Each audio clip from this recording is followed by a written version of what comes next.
తిరుపతి తాతయ్యగుంట గంగమ్మ జాతర అంగరంగ వైభవంగా జరుగుతోంది. గత వారం రోజులుగా తిరుపతిలో సందడి వాతావరణం నెలకొంది. సాధారణంగానే రాయలసీమ జిల్లాలలో తిరుపతి తాతయ్యగుంట గంగమ్మ జాతరకి ఒక ప్రత్యేకత ఉంది. అలాంటిది భూమన కరుణాకర్ రెడ్డి చొరవ తీసుకుని మన తాతయ్యగుంట గంగమ్మ జాతరకి రాష్ట్ర పండుగగా జరుగుతున్న తిరుపతి తాతయ్యగుంట గంగ జాతరతో మరింత ప్రాముఖ్యత సంతరించుకుంది.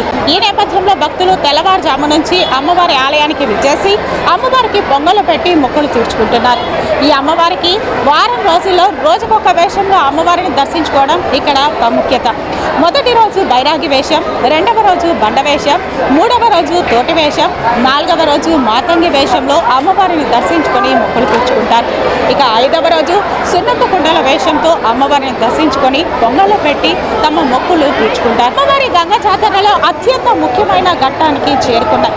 రేపు తెల్లవారుజామున జరిగే విశ్వరూప దర్శనంతో అమ్మవారి బ్రహ్మోత్సవాలు పరిసమాప్తం కానున్నాయి. చిన్న పెద్ద అన్న తారతమ్యం లేకుండా అందరూ వేషాలతో వచ్చేసి అమ్మవారిని దర్శించుకొని తమ మొక్కులు తీర్చుకుంటున్నారు.